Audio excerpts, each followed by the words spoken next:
द्वार बताए हैं यह इंद्रियां हैं। यह इंद्रियों को उनके विषयों पर ही छोड़ देता है। वह कोई इच्छा नहीं करता है। जब कोई इच्छा नहीं होगी तो वह किसी भी इंद्रिय को उसके कार्य में किस प्रकार लगाएगा।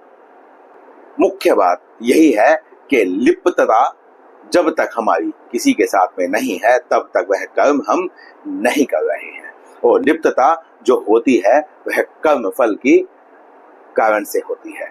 तो इसीलिए हमें कर्म फल का त्याग करना है, कर्म का नहीं, क्योंकि कर्म का त्याग किया ही नहीं जा सकता। यदि कर्मों का स्वरूप से त्याग करने की बात आ जाए तो जो शरीर क्रिया है, यात्रा है, वह नहीं चल पाएगी।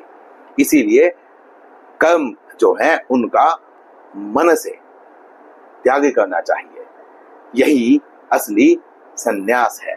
संन्यास वो नहीं है कि मैं अपने कर्तव्यों को छोड़कर हिमालय की कंदरों में जाकर तपस्या करने लगूं। सिर्फ वही संन्यास नहीं है, इतना सा अर्थ संन्यास का नहीं है। उसे अपना संबंध को छोड़कर हमें वो स्थिति पानी है जो स्थिति भगवान की है। भगवान इस सृष्टि को बनाने के बाद भी इससे लिप्त नहीं होते हैं। भगवान के लिए इस सृष्टि में कोई कर्तव्य नहीं है। इस सृष्टि में होने वाली क्रियाओं को भगवान रोकते नहीं है, क्योंकि भगवान इस प्रकृति के सृष्टि के प्रति उदासीन है। वह यह जानते हैं कि यह जो मैंने बनाया है यह क्रिया करने वाला है, इसमें सदैव क्रिया होती रहेगी।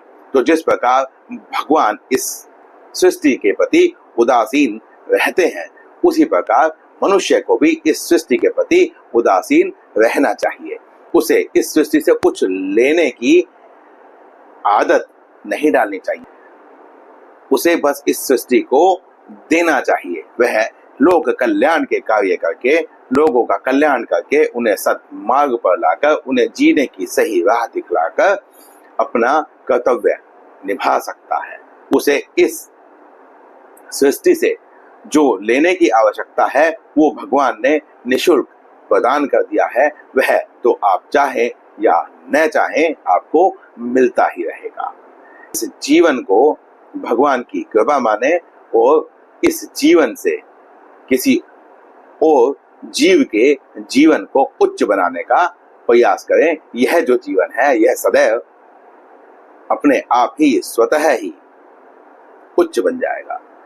तो इस श्लोक में इतना ही। मिलते हैं अगले श्लोक में, अगले वीडियो में। श्री सीताराम।